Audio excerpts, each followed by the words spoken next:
اللہ پاک نے فرمایا وَلَقَدْ أَنزَلْنَا إِلَيْكَ آيَاتٍ بَيِّنَاتٍ وَمَا يَكْفُرُ بِهَا إِلَّا الْفَاسِقُونَ، کہ بے شک ہم نے تمہاری طرف روشن آیتیں نازل کیں اور ان کا انکار صرف نافرمان ہی کرتے ہیں۔ اس آیت کریمہ میں دو باتیں بیان ہوئیں۔ نمبر ایک، اللہ پاک نے محبوب صلی اللہ علیہ وسلم پر جو نازل فرمایا ہے وہ واضح ترین نشانیاں ہیں، اور نمبر دو، ان واضح نشانیوں کا انکار صرف فاسق ہی کر سکتا ہے، نافرمان ہی کر سکتا ہے۔ آئیے سیدنا جبیر بن مطعم رضی اللہ تعالیٰ عنہ صحابی رسول کا واقعہ سماعت فرماتے ہیں۔ آپ نے فتح مکہ سے پہلے ہی اسلام قبول کر لیا تھا، مدینہ منورہ میں رہتے تھے اور وہیں آپ نے وفات بھی پائی۔ آپ رضی اللہ تعالیٰ عنہ اپنی اسلام قبول کرنے کا واقعہ بیان کرتے ہوئے فرماتے ہیں کہ غزوہ بدر میں جو غیر مسلم قید ہو گئے تھے، میں اہل مکہ کی طرف ان قیدیوں کے بارے میں بات چیت کرنے کے لیے مدینہ منورہ آیا۔ جب یہاں پہنچا تو یہ مغرب کا وقت تھا۔ پیارے آقا مکی مدنی مصطفیٰ صلی اللہ علیہ وسلم مغرب کی نماز پڑھا رہے تھے۔ آپ صلی اللہ علیہ وسلم کی آواز مبارک مسجد سے باہر بھی سنائی دے رہی تھی۔ آپ صلی اللہ علیہ وسلم نے سورۃ طور کی آیت مبارکہ تلاوت فرمائی۔ میں بھی قرآن کریم کی تلاوت سننے لگا۔ زبان محبوب خدا صلی اللہ علیہ وسلم کی تھی، کلام رب رحمان کا تھا۔ اللہ اکبر، بس پھر کیا تھا؟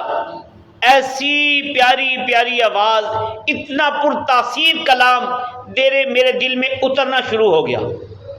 اس دوران آپ صلی اللہ علیہ وسلم نے یہ آیت مبارکہ پڑھی، ان عذاب ربک لواقع ما له من دافع، بے شک تیرے رب کا عذاب ضرور واقع ہونے والا ہے، اسے کوئی نہ ٹالنے والا، اسے کوئی ٹالنے والا نہیں ہے۔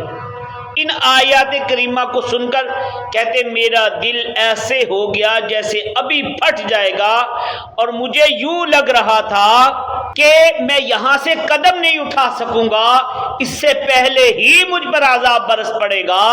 بس میں نے اللہ پاک کے عذاب سے ڈر کر اسی وقت ایمان قبول کر لیا۔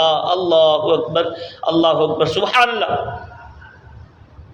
دیکھیے قرآن پاک کی ہر آیت کیسی واضح نشانی ہے کہ کوئی غیر مسلم دل صاف رکھ کر سن لے تو کلمہ پڑھے بغیر نہیں رہ سکتا۔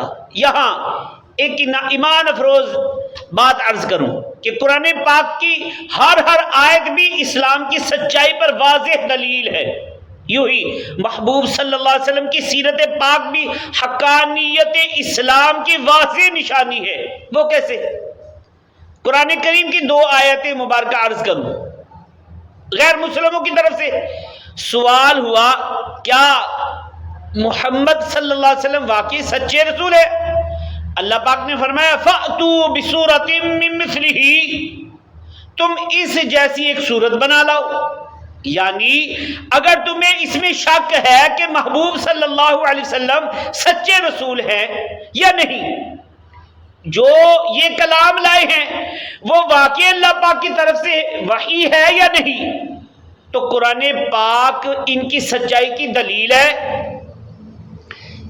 تو اس قرآن پاک جیسی ایک صورت بنا لاؤ۔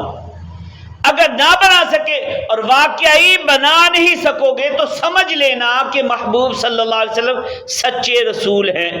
یہاں سے معلوم ہوا کہ محمد صلی اللہ علیہ وسلم کی سچائی کی دلیل پورا قرآن پاک ہے۔ غیر مسلموں نے ایک سوال اور اٹھایا، کیا سچی کتاب ہے؟ قرآن پاک جو ہے یہ سچی کتاب ہے؟ اللہ پاک نے جواب میں فرمایا فَقَدْ لَبِثْتُمْ فِيكُمْ عُمُرًا مِّن قَبْلِهِ أَفَلَا تَعْقِلُونَ، کہ تو بے شک میں اس سے پہلے تم میں اپنی ایک عمر گزار چکا ہوں، تو کیا تمہیں عقل نہیں؟ یعنی اے محبوب صلی اللہ علیہ وسلم ان سے فرما دیجئے کہ اے غیر مسلموں، میں نے 40 سال تمہارے درمیان گزارے ہیں، کیا تمہیں عقل نہیں؟ سمجھتے نہیں؟ میری سیرت کے پورے 40 سال اس بات کی دلیل ہے کہ جو میں لایا ہوں یہ واقعی اللہ کا کلام ہے۔ سبحان اللہ۔ معلوم ہوا کہ محبوب صلی اللہ علیہ وآلہ وسلم کی سچائی کی دلیل قرآن ہے، اور قرآن کی سچائی، قرآن کی جو سچائی کی دلیل ہے محبوب صلی اللہ علیہ وسلم کی سیرت مبارکہ ہے۔ تو اسلام کی بنیاد انہی دو چیزوں پر ہے، قرآن پاک اور ذات مصطفیٰ صلی اللہ علیہ وسلم۔ یہ دونوں ہی اسلام کی سچائی کی واضح ترین نشانیاں ہیں۔